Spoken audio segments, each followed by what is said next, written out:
দল ব্যক্তির গুণগান নয়, পাঠ্য বইয়ে অভ্যুত্থানের গ্রাফিতি। বইয়ের সঙ্গে সম্পর্ক বাড়বে শিক্ষার্থীদের, বলছেন শিক্ষাবিদরা। পঞ্চগড়ে মৌসুমের সর্বনিম্ন তাপমাত্রা 7.3 ডিগ্রি সেলসিয়াস। কনকনে শীতে স্থবির জনজীবন, 9 জেলায় মৃদু শৈত্যপ্রবাহ। এবং দাবানলে পুড়ছে যুক্তরাষ্ট্রের লস অ্যাঞ্জেলেস। লুটপাট ঠেকাতে কারফিউ জারি, আটক 20, প্রাণহানি বেড়ে 7।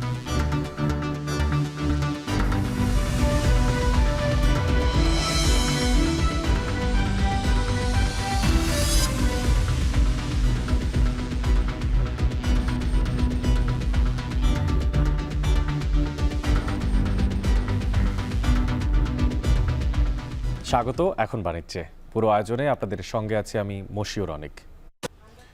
বুকের ভেতর অনেক ঝড়, বুক পেতেছি গুলিকর। জুলাই আগস্টের সময়কারী সমস্ত গ্রাফিতিগুলোতে ছড়িয়ে আছে নানা গল্প। যদিও বিগত সময়ে আওয়ামী লীগ সরকার দলীয় গুণগান প্রচারের মাধ্যম হিসেবে ব্যবহার হয়েছিল পাঠ্য বই।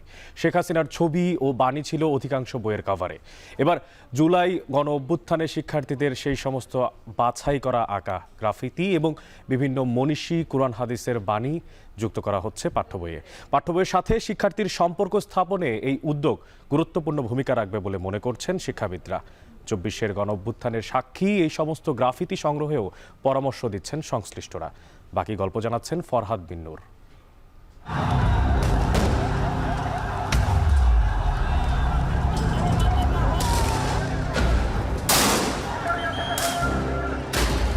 তখনও বিজয় নিশ্চিত নয়। আন্দোলন তুঙ্গে, চলছে গণহত্যা। এমন সময় দোয়েল চত্বর শহীদ মিনারে মজলুম শিক্ষার্থীদের সমর্থনে রিকশাচালক সুজনের স্যালুট। এরপর সেই স্যালুট দেয়ালে দেয়ালে গ্রাফিতিতে।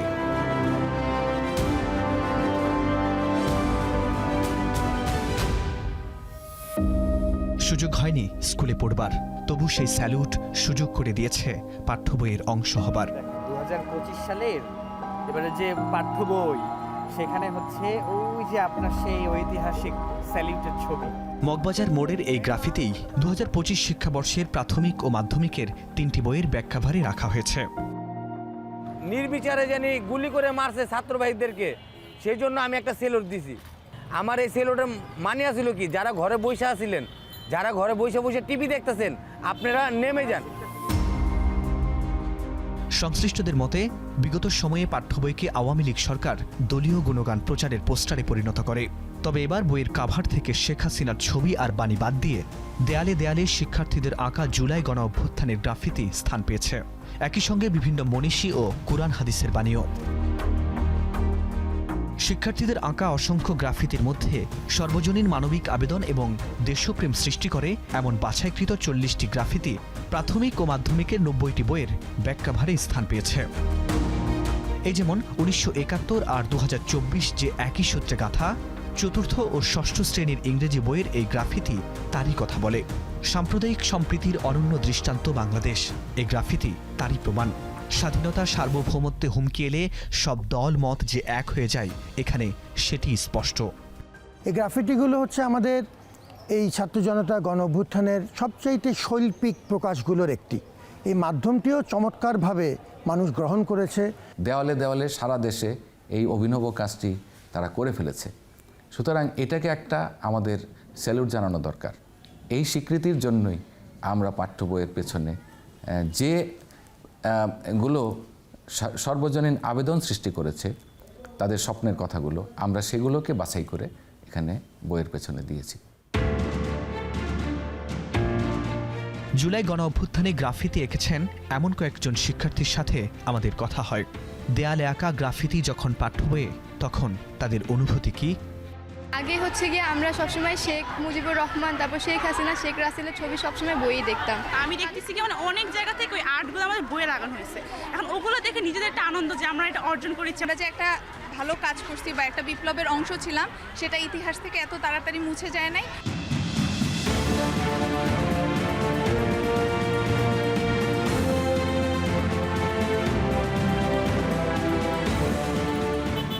জুলাই বিপ্লবের সময় শিক্ষার্থীরা ভাবেননি তাদের আঁকা গ্রাফিতি তাদেরই পাঠ্য বইয়ে যুক্ত করা হবে।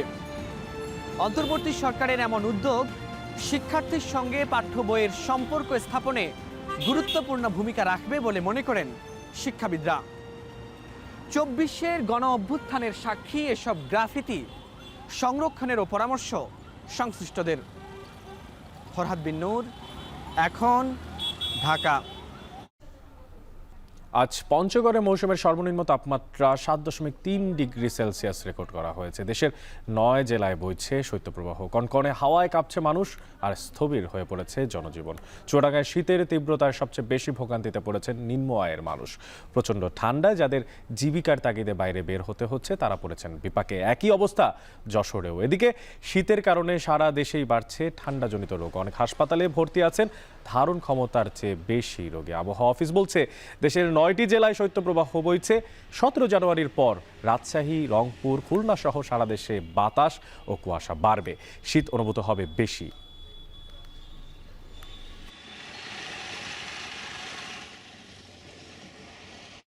আজকে গতকালকের তুলনায় 2-3 ডিগ্রি সারা দেশে কিছু মানে বেশিরভাগ অংশে 2 থেকে 3 ডিগ্রি তাপমাত্রা কমে আসছে। আগামীকালকে থেকে মোটামুটি তাপমাত্রা আমাদের রংপুর, রাজশাহী ওই ডিভিশনগুলোতে সামান্য বাড়তে পারে এবং অন্যান্য যে ডিভিশনগুলো আছে সেটা মানে আমাদের মিনিমাম তাপমাত্রা বা সর্বনিম্ন তাপমাত্রা বলে সেটা কিছুটা বাড়তে পারে রংপুর এবং রাজশাহী ডিভিশন এবং খুলনা ডিভিশনে। আর অন্যান্য জেলাতে প্রায় অপরিবর্তনে থাকতে পারে। তবে যেহেতু কুয়াশামুক্ত আকাশ, এখন সকাল দিকে কুয়াশা কেটে যাচ্ছে, তো দিনের তাপমাত্রাটা এখন বাড়তির দিকে থাকতে পারে। তা আগামী 2 থেকে 3 দিন আমাদের দিন এবং রাতের তাপমাত্রা ক্রমান্বয়ে সামান্য পরিমাণ বৃদ্ধি পেতে পারে।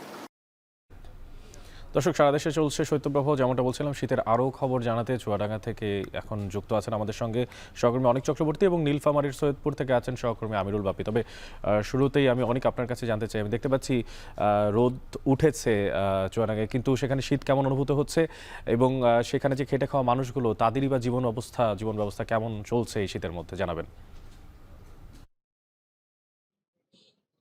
অনেক সকাল 6টায় আজ যে আবহাওয়া অফিস চুয়াডাঙ্গায় তাপমাত্রা রেকর্ড করেছিল 9.3 ডিগ্রি সেলসিয়াস। সকাল 9টায় সেই তাপমাত্রা কমে চলে এসেছে 8.5 ডিগ্রি সেলসিয়াসে। অর্থাৎ চুয়াডাঙ্গার আবহাওয়া অফিস বলছে যে চুয়াডাঙ্গার উপর দিয়ে মৃদু শৈত্যপ্রবাহ আসলে বয়ে যাচ্ছে। সকাল 8:30টার পর আসলে সূর্যের দেখা মিলেছে এবং সেই সূর্যের উত্তাপও কিন্তু হঠাৎ করেই বাড়ার ফলে সাধারণ যারা মানুষ আছে, নিম্ন আয়ের যারা মানুষ আছে, তারা কিন্তু ভোরে আসলে খুব আসলে দুর্ভোগে পড়েছে। শুধু ভোর নয়, সন্ধ্যার পরেও আসলে দুর্ভোগের চিত্র আসলে আমরা দেখেছি। আসলে চুয়াডাঙ্গায় যে শীতের প্রকোপ, সেটি শুধু এবছরই নয়, প্রতি বছরেই এই শীতে আসলে সাধারণ মানুষ, নিম্ন আয়ের যারা খেটে খাওয়া মানুষ আছে, তারা চরম আকারে দুর্ভোগে পড়ে। আমি এখন আছি চুয়াডাঙ্গার সরোজগঞ্জ একটি বাজারে। এই বাজারে আসলে দেখেছি যে আজ কিন্তু শুক্রবার, এই শুক্রবারে চুয়াডাঙ্গার যে সরোজগঞ্জ খেজুর গুড়ের হাট, সেই খেজুর গুড়ের হাট আসলে ভোর থেকেই জমজমাট হয়, কিন্তু ভোরে এত ঠান্ডা এবং শীতের প্রকোপ, যার কারণে আসলে ভোরে কিন্তু আসলে যারা গাছিরা আছে তারা কিন্তু খেজুর গুড় নিয়ে এই হাটে আসতে পারেনি। বেলা বাড়লে এই হাটটি আসলে এখন জমজমাট হচ্ছে, গাছিরা আসতে শুরু করেছে এবং বেলা যত বাড়ছে ততই আসলে এই হাটটি জমজমাট হয়ে উঠবে। পাশাপাশি একটা বিষয় বলে রাখি যে এই শীত বাড়ায়, তাপমাত্রা নিচে নেমে যাওয়ায় হাসপাতাল, স্বাস্থ্য কমপ্লেক্স, ক্লিনিকগুলোতে প্রতিনিয়ত রোগীরা ভর্তি হচ্ছে। এছাড়া আমি দেখেছি যে রেল স্টেশন এবং হাসপাতাল এবং বিভিন্ন সড়কের পাশে যারা ছিন্নমূল নিম্ন আয়ের মানুষ আছে, তারা কিন্তু আসলে রাস্তার পাশে খড়কুটোর সাথে আগুন জ্বালিয়ে শীত নিবারণের চেষ্টা করেছে। এখন পর্যন্ত তেমন আকারে বিভিন্ন সংগঠন এবং জেলা প্রশাসনের পক্ষ থেকে আমরা শীতবস্ত্র বিতরণ করা দেখিনি। জেলা প্রশাসনের পক্ষ থেকে দাবি করা হচ্ছে যে 10,000 কম্বল বিতরণ করা হয়েছে। ইতিমধ্যে চাহিদাপত্র কম্বলের জন্য আরও মন্ত্রণালয়ে পাঠানো হয়েছে। সেই কম্বল চলে আসলে আসলে শীতার্তদের মাঝে সেই কম্বল বিতরণ করা হবে। তো আমার কাছে শীত পরিস্থিতি নিয়ে এই ছিল অনেক। এবার একটু সৈয়দপুরে চলে যেতে চাই, সেখানে আছেন সহকর্মী আমিরুল বাপ্পি। আমি দেখতে পাচ্ছি আপনার সেখানে রৌদ্রোজ্জ্বল আবহাওয়া, কিন্তু শীতের যে তীব্রতা, সেই তীব্রতা আসলে কেমন পড়েছে সৈয়দপুরে জানতে চাচ্ছি, এবং সকাল থেকে কখন নাগাদ আসলে সূর্যের দেখা পেয়েছে সৈয়দপুরের বাসিন্দারা, কি তথ্য আছে?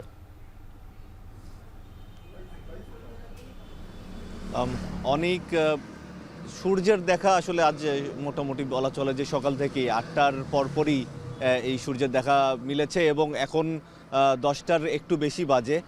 এখন যে রোদের যে তীব্রতা সেটাও বেশ ভালোই অনুভূত হচ্ছে, আর শীতের যে তীব্রতা সেটি স্বাভাবিকভাবেই কমে গেছে সকালের তুলনায়। আজ সকাল 6টায় সৈয়দপুরে 11.1 ডিগ্রি রেকর্ড করা হলেও 9টার যে রিডিং সেটি হতে 10.8 ডিগ্রি অর্থাৎ 0.3 ডিগ্রি কমে গেছে। এই অবস্থা পুরো বিভাগেই বিরাজ করছে এবং আজকে যে সারা দেশের সর্বনিম্ন তাপমাত্রা পঞ্চগড়ে আছে 7.3 ডিগ্রি, যেটি আবহাওয়া অফিসের ভাষ্য অনুযায়ী মাঝারি শৈত্যপ্রবাহের মধ্যে পড়ে। সেই পঞ্চগড়েও কিন্তু আমি খোঁজ নিয়ে দেখেছি যে রোদ উঠে গেছে সকাল থেকেই এবং রোদ যত উঠেছে শীতের যে তীব্রতা সেটি কমে গেছে। কিন্তু তীব্রতা কমলেও যে ঝিরিঝিরি যে বাতাস, এই সময় যে হিমেল হাওয়াটা থাকে শীতের সময়, সেটি কিন্তু এখনও রয়ে গেছে, সেটি পঞ্চগড় হোক বা সৈয়দপুর হোক। সেই হিমেল হাওয়ার কারণে যে শীতের অনুভূতিটা সেটি কিন্তু এখনও বেশ ভালোই মনে হচ্ছে। অর্থাৎ রোদ উঠে গেছে মানেই যে একেবারে খুব গরম লাগছে বিষয়টা কিন্তু এমন না। এছাড়া আমি যদি একটু সকাল 9টার তথ্য অনুযায়ী বিভাগের অন্যান্য জায়গাগুলোর রিডিং একটু জানিয়ে দিতে চাই, সেক্ষেত্রে রংপুরে 12.3 ডিগ্রি, কুড়িগ্রামের রাজারহাটে 10.8 ডিগ্রি, দিনাজপুরে 9.7 ডিগ্রি, নীলফামারীর ডিমলায় 10.8 ডিগ্রি, ঠাকুরগাঁয়ে 9.2 ডিগ্রি, লালমনিরহাটে 10.8 ডিগ্রি এবং গাইবান্ধায় 10.7 ডিগ্রি। এই ছিল হচ্ছে পুরো বিভাগের যে তাপমাত্রার বিষয়টি। কিন্তু আমরা দেখেছি যে একদম সকালবেলা যারা খেটে খাওয়া মানুষ তাদের কিছুটা কষ্ট হলো, যেহেতু বেলা বাড়ার সাথে সাথে রোদ উঠেছে, তখন সেই কষ্টটা একটু কমে গেছে। আর আজকে শুক্রবার, স্বাভাবিকভাবেই যেসব অফিস আদালত স্কুল কলেজ সমস্ত কিছু বন্ধ, সুতরাং যারা একেবারে জরুরি প্রয়োজন ছিল না তারা কিন্তু আসলে ঘর থেকে বের হননি। আর এখন কিছুটা চলাচল বেড়েছে রাস্তায়, তারপরেও শুক্রবার বলে অন্যান্য দিনের তুলনায় একটু কমই মনে হচ্ছে আমার কাছে। আর এই আরেকটু জানিয়ে রাখতে চাই যে সাধারণত শীতের সময় যেটি দেখা যায় যে আগুন পোহাতে গিয়ে অনেক বেশি ইনজুরির ঘটনা ঘটে, এখনও পর্যন্ত আমরা হাসপাতালগুলো থেকে সেরকম কোনো খবর পাইনি। তো অনেক এই ছিল আমার কাছে সৈয়দপুর থেকে শীত নিয়ে সব শেষ অবস্থা। সারা দেশে চলছে মৃদু শৈত্যপ্রবাহ, সে বিষয়ে সৈয়দপুর এবং রাজধানীর বাজারে ফলের দাম বাড়ছেই। এ নিয়ে বিস্তারিত জানাতে কাউরান বাজার থেকে যুক্ত হচ্ছেন সহকর্মী তাসফিয়া উখরোজ তুবা। তুবা, আপনার কাছে জানতে চাই যে রাজধানীর বাজারে যে ফল, সে ফলের দাম গত সপ্তাহের তুলনায় কতটা বেড়েছে, আর যেমনটা তথ্য আছে যে আমদানি শুল্ক বাড়ার কারণে বিদেশি ফল ভবিষ্যতে আমদানি করার ক্ষেত্রেও কিন্তু বাড়তি টাকা পরিশোধ করতে হবে। সেক্ষেত্রে ক্রেতা বিক্রেতারাই বা এই ব্যাপারে কি বলছেন, কি তথ্য আছে আপনার কাছে?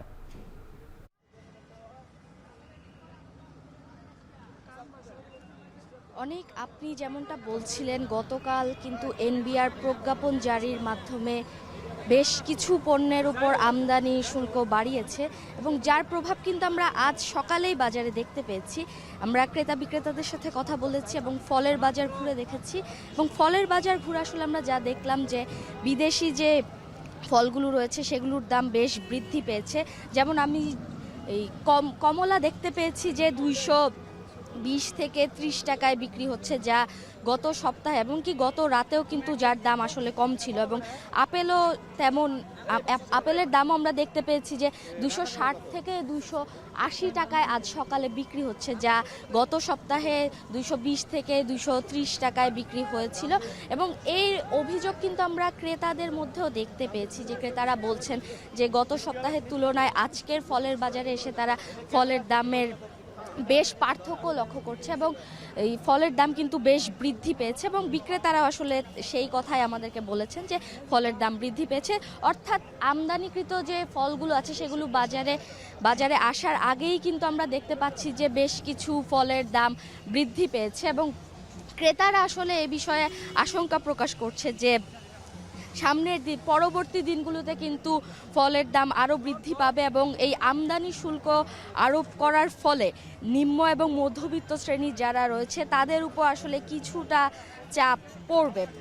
এছাড়া বিদেশি যে সকল ফল রয়েছে সেই সকল ফলের দাম বৃদ্ধি পেয়েছে, কিন্তু অপরদিকে দেশীয় যে ফলগুলো রয়েছে অর্থাৎ বড়ই, কলা, এইসবের দাম কিন্তু আমরা দেখতে পেয়েছি যে কিছুটা স্থিতিশীল অবস্থায় রয়েছে এবং তা আসলে কিছুটা গত সপ্তাহের তুলনায় কিছুটা কমেই বিক্রি হচ্ছে। এছাড়া আমরা ফলের বাজার ছাড়াও শীতকালীন সবজির বাজার ঘুরে দেখেছি এবং শীতকালীন সবজির বাজারের চিত্র কিন্তু আসলে কিছুটা ভিন্ন। সেখানে আমরা ক্রেতাদের মাঝে আসলে স্বস্তির নিঃশ্বাস ফেলতে দেখেছি ক্রেতাদেরকে। তারা বলছেন যে শীতকালীন যে সবজিগুলো আছে সেগুলো আসলে বেশ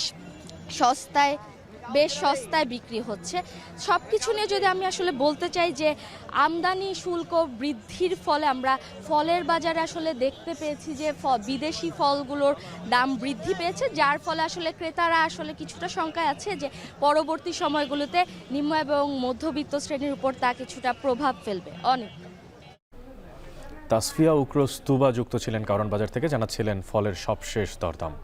শীত বাড়ার সঙ্গে সঙ্গে চট্টগ্রামের বাজারে বেড়েছে হাঁস কেনাবেচা, আর চাহিদার সাথে সমান তালে তাই বেড়েই চলেছে সরবরাহ। শীতের এই যে সময়টা, সেই সময়টাতে হাঁসের কেনাবেচার খবর জানাতে চট্টগ্রাম নগরীর কর্ণফুলী বাজার থেকে যুক্ত হচ্ছেন সহকর্মী কাজী মাহফুজ। মাহফুজ, জানাবেন যে এই যে কর্ণফুলী বাজারে শীতে যে হাঁসের চাহিদা সেটা কেমন দেখতে পাচ্ছেন এবং ব্যবসায়ীরা বা এই যে কেনাবেচা সে ব্যাপারে কি মন্তব্য করছেন? অনেক শীতের সময়টাকে অনেকটা হাঁসের মরশুম বলা হয়। এই সময়টাতে আমরা দেখি যে দূর দূরান্ত থেকে মানুষ বিশেষ করে বাজার কেন্দ্রিক হাঁসের সরবরাহ বাড়ানো হয়। এবারও আমরা দেখতে পাচ্ছি চট্টগ্রামের বাজারগুলোতে হাঁসের সরবরাহ বেড়েছে এবং জনশ্রুতি রয়েছে যে শীতের সময়ে হাঁসের মাংসের যে স্বাদ সেটি অন্য সময়ে পাওয়া যায় না। এই জন্য আমরা দেখি যে বাসা বাড়িতে যেমন হাঁসের চাহিদা বাড়ে, তেমনিভাবে হোটেল, রেস্তোরাঁ কিংবা হাঁস পার্টির মধ্য দিয়েও কিন্তু সেই চাহিদাটা বাড়ে, সেই দৃশ্যগুলো আমরা দেখি। আর বিষয়টি মাথায় রেখেই ব্যবসায়ীরা হাঁসের সরবরাহ বাড়িয়েছে চট্টগ্রামের বাজারগুলোতে। আমরা এই মুহূর্তে আসলে কর্ণফুলী বাজারে রয়েছে, এখানে কয়েক ধরনের হাঁস আমরা দেখতে পাচ্ছি। এর মধ্যে পাতি হাঁস, চীনা হাঁস এবং রাজহাঁস, এই 3 ধরনের হাঁসগুলোর বাজারে সরবরাহ বেড়েছে। তার মধ্যে চট্টগ্রামের বাজারগুলোতে আসলে পাতি হাঁসের চাহিদাটাই সবচেয়ে বেশি। আর বিক্রির ক্ষেত্রেও আমরা দেখতে পাচ্ছি দুইভাবেই বিক্রি হচ্ছে, প্রতি পিস অনুযায়ী বিক্রি হচ্ছে হাঁস, আবার কেউ কেউ বিক্রি করছেন কেজি প্রতি। পিস প্রতি আমরা দেখতে পাচ্ছি প্রতি পিস হাঁসের দাম এখানে বিক্রি হচ্ছে 550 থেকে 1500-1600 টাকা পর্যন্ত। আবার কেজি প্রতি যখন বিক্রি হচ্ছে সেখানে কেজিতে আমরা দেখতে পাচ্ছি 500 টাকা, 550 টাকা কিংবা 600 টাকাও কেউ কেউ বিক্রি করছেন। এক্ষেত্রে পাতি হাঁস বিক্রি হচ্ছে কেজিতে 500 থেকে 550 টাকা, আর চীনা হাঁস বিক্রি হচ্ছে 650 থেকে 700 টাকা কেজি দরে। এছাড়া রাজহাঁস যেগুলো আছে সেগুলো কিন্তু কেজি প্রতি 1000 টাকার উপরে বিক্রি হচ্ছে। যদিও রাজহাঁসের চাহিদা এখানে খুবই কম, পাতি হাঁস এবং চীনা হাঁসের সরবরাহটাও বেড়েছে এবং চাহিদাও বেড়েছে। এখানে ব্যবসায়ীরা বলছেন তারা বছরে যে পরিমাণ হাঁস বিক্রি করেন তার চেয়ে 3-4 গুণ হাঁস বিক্রি করে শুধুমাত্র শীতের মৌসুমে। এই মৌসুমটাতে তারা এই বেচা বিক্রি যেমন বাড়ে, তেমনিভাবে ব্যবসাও বেশ ভালো হয়, লাভও হয়, এটি তারা আমাদেরকে জানিয়েছেন। আর ক্রেতাদের সাথে অনেকের সাথে কথা বলছি, তারা বলছেন আসলে শীতের মৌসুমটা হাঁস খাওয়ার একটি মৌসুম, যার কারণে হাঁসের জন্য এখানে তারা আসছেন এবং অন্য সময়ে আসলে সেরকম চাহিদা না থাকলেও এই সময়টাতে তাদের চাহিদাটা বেশি, এমনই তারা আমাদেরকে জানাতেন। তো সব কিছু মিলিয়ে বলা যায় যে শীতের মৌসুমকে কেন্দ্র করে চট্টগ্রামের বাজারগুলোতে হাঁসের সরবরাহ যেমন বেড়েছে তেমনিভাবে বেচা বিক্রিও বেড়েছে। এক্ষেত্রে বিক্রেতারা বেশ সন্তুষ্টির কথাও জানিয়েছেন।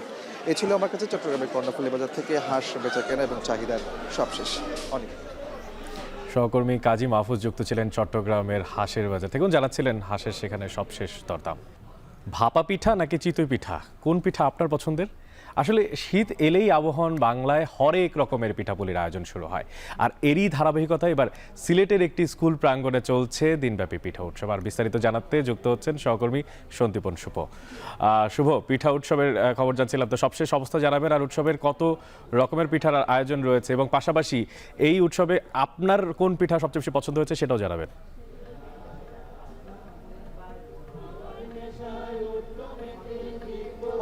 আপনাকে অনেক ধন্যবাদ। আজকে সুন্দর একটি সকাল আমরা দেখেছি, সুরের মূর্ছনা আর নৃত্য গীত বাদ্যে প্রাণের উৎসবে পরিণত হয়েছে সিলেটের ব্লুবার্ড স্কুল অ্যান্ড কলেজ প্রাঙ্গণ, এবং শ্রুতি সিলেটের পক্ষ থেকে প্রায় 2 যুগ হয়ে গেল এই অনুষ্ঠানটি পালিত হচ্ছে এবং নানা ধরনের পিঠাপুলির উৎসব কিন্তু এখানে আমরা দেখতে পেয়েছি। এবং নানা ধরনের উৎসব, এবং আমরা দেখেছি যে বাংলার যত ধরনের পিঠা রয়েছে প্রায় 50-এর উপরে কিন্তু পিঠা এখানে রয়েছে। রকম ভেদে কিন্তু মানুষ এখানে উৎসবমুখর পরিবেশে পিঠাগুলো উপভোগ করছেন। এবং আমি জানিয়ে রাখি সকাল 8টায় কিন্তু আজকে মঙ্গল প্রদীপ প্রজ্বলনের মাধ্যমে এই উৎসবের শুভ সূচনা করা হয়, এবং এর পরবর্তীতে কিন্তু একে একে দলীয় সঙ্গীত, একক সঙ্গীত, নৃত্য, আবৃত্তি সহ বিভিন্ন সাংস্কৃতিক অনুষ্ঠান চলছে এই মুহূর্তে। এবং পিঠা উৎসব, বিভিন্ন ধরনের পিঠার পসরা সাজিয়েছেন এখানে যান পিঠা প্রেমীরা এবং উদ্যোক্তারা। আরেকটু জানিয়ে রাখতে চাই, শুধু পিঠা উৎসব যে এখানে পিঠা নিয়ে আসছেন এমন কিছু নয়, এখানে কিন্তু নতুন নতুন উদ্যোক্তাও সৃষ্টি হচ্ছেন, যারা বিভিন্ন জায়গায় হয়তোবা ঘরে বসে থাকেন, আমাদের অনেক নারীরা রয়েছেন, তারা কিন্তু এই উৎসবে এসে নিজেদেরকে বিকশিত করার সুযোগ পাচ্ছেন। আমি আরেকটা কথা জানাতে চাই, প্রতি বছরের মতো এবছরও কিন্তু এখানে পিঠা উৎসবের সাথে কিন্তু প্রতিযোগিতা অনুষ্ঠিত হবে, এবং প্রথম, দ্বিতীয়, তৃতীয় সবাইকে কিন্তু প্রতিযোগিতায় পুরস্কারও দেওয়া হয়। মানে একটা টান উত্তেজনা কিন্তু আমরা দেখতে পেয়েছি। এবং আমি যেমনটি বলছিলাম যে আসলে প্রাণের উৎসবে কিন্তু পরিণত হয়েছে সিলেটের এই ব্লুবার্ড স্কুল অ্যান্ড কলেজ প্রাঙ্গণ, এবং সবাই মিলে আনন্দ উচ্ছ্বাসে উদ্বেল হয়ে আছেন, নৃত্যগীতে সারাদিন তারা কাটাবেন। মানে এ যেন এক মোহনীয় পরিবেশ সৃষ্টি হয়েছে সিলেটে, আবেগঘন পরিবেশ সৃষ্টি হয়েছে সিলেটে। এবং আবহমান বাংলার যে পিঠা, সেটা তো আমরা সবাই ভালোবাসি, এবং এখানে যারা আসছেন সবাই বলছেন যে পিঠাপুলির স্বাদ নিতেই তারা আসছেন সকাল থেকে। সেই শীতের কুয়াশা ভেদ করে সবাই কিন্তু সকাল থেকে এখানে এসেছেন, এবং সবার মধ্যে একটা উৎসব বিরাজমান, উৎসবের আমেজ বিরাজমান রয়েছে, এবং আনন্দ করছেন সবাই বলছেন যে এরকম আয়োজন যত হবে তত কিন্তু সংস্কৃতির জন্য ভালো। আমাদের দেশের যে আবহমান কাল থেকে যে সংস্কৃতি আমরা লালন পালন করছি, সেই সংস্কৃতির জন্য কিন্তু এটি অনেক বেশি উপকারী, এবং সবাই এইটাকেই দারুণভাবে উপভোগ করছেন। এই ছিল আমার কাছে আসলে সিলেট শ্রুতি পিঠা উৎসব থেকে সর্বশেষ। সহকর্মী সন্দীপন শুভ যুক্ত ছিলেন সিলেট থেকে, যারা ছিলেন পিঠাপুলি উৎসবের সবশেষ। সাপ্তাহিক ছুটির দিনে জমজমাট আন্তর্জাতিক বাণিজ্য মেলা। সকাল থেকে মেলায় ভিড় করছেন ক্রেতা দর্শনার্থীরা। বেলা বাড়ার সাথে সাথে মেলা পুরোপুরি জমে উঠবে বলেও আশা করছেন বিক্রেতারা। সেখানে আছেন সহকর্মী আসিফ ইকবাল, সরাসরি চলে যাবো সেখানে। আসিফ, জানাবো যে আন্তর্জাতিক বাণিজ্য মেলায় সাপ্তাহিক ছুটির দিনের পরিস্থিতি কি দেখতে পাচ্ছেন সেখানে সরজমিনে?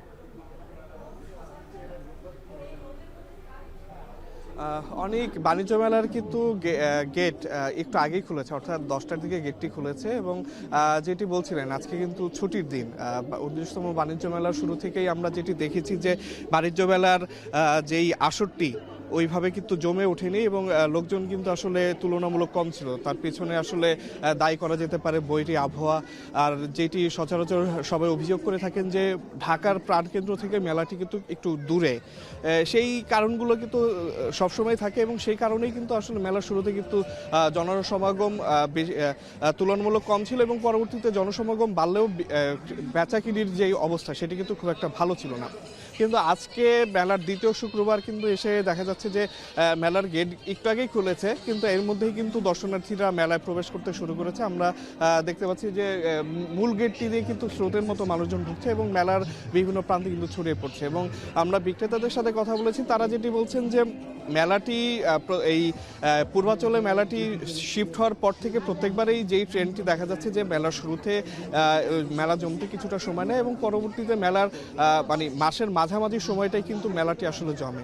তো তারা বিক্রেতারা এবার যেহেতু শীতের একটি প্রকোপের ব্যাপার আছে, সব মিলে বিক্রেতারা এবার আশা করছেন যে এখন আজকে যেহেতু শুক্রবার, আজকে দ্বিতীয় শুক্রবার মেলার, আজ থেকেই মেলাটি জমতে পারে, কারণ আজকে আবহাওয়ার দিকটিও একটু ভালো আছে, শীতের তীব্রতা কম, এবং সব মিলে বিক্রেতারা আশা করছেন যে আজকে মেলাটি তুলনামূলক ভালো জমবে, এবং আজকের পর থেকে সামনের দিনগুলোতে তাদের দর্শনার্থী বাড়ার সাথে সাথে বেচা বিক্রির পরিমাণও বাড়বে, এবং তারা যেই পরিমাণ প্রত্যাশা করছে সেই পরিমাণ আসলে বেচা বিক্রি হবে বলে তারা প্রত্যাশা করছেন। তো এই ছিল আমার কাছে বাণিজ্য মেলা থেকে সর্বশেষ। অনেক সাপ্তাহিক এই ছুটির দিনে জমজমাট হয়েছে আন্তর্জাতিক বাণিজ্য মেলা, সে বিষয়ে সবশেষ খোঁজখবর রাখছিলেন সহকর্মী আসিফ ইকবাল।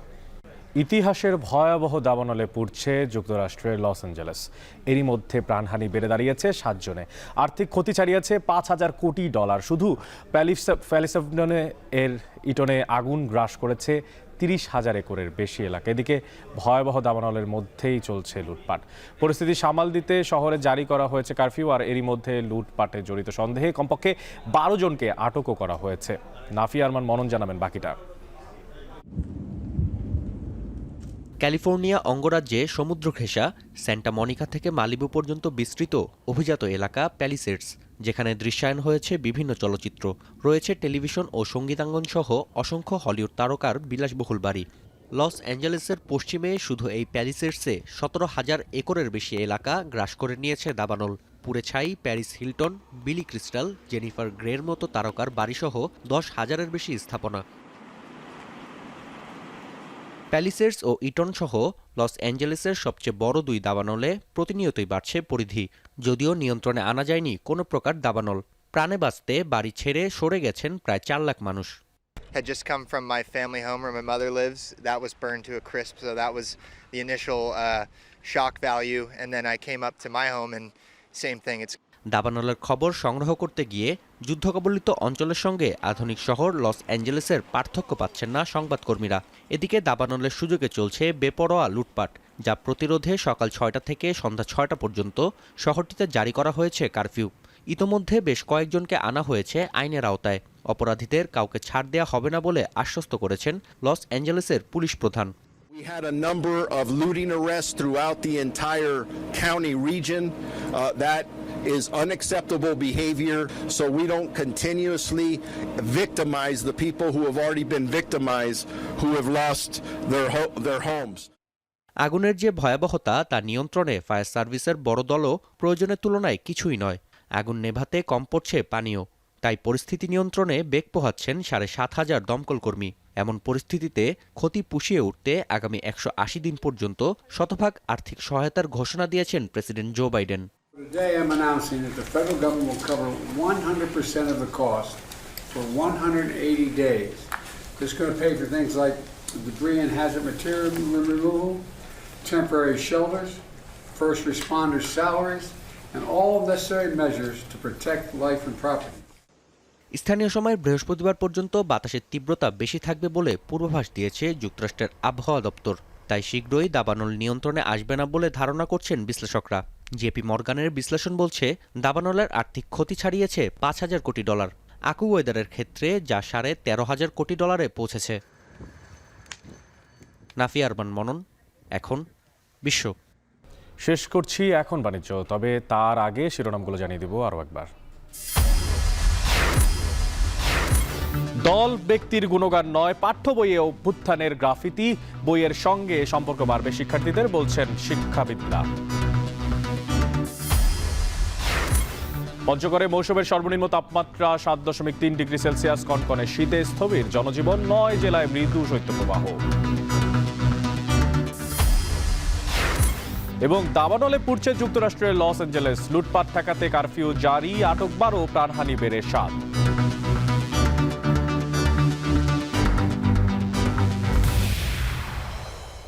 দর্শক, এই ছিল এখন বাণিজ্যের আয়োজনে। এখন টেলিভিশন ওয়েবসাইটে দেখতে ভিজিট করুন www.এখন.tv। এছাড়া এখন টেলিভিশন ফেসবুকে দেখতে ভিজিট করুন facebook.com/tv.এখন, এবং ইউটিউবে এখন টেলিভিশন দেখতে ভিজিট করুন youtube.com/c/এখন tv।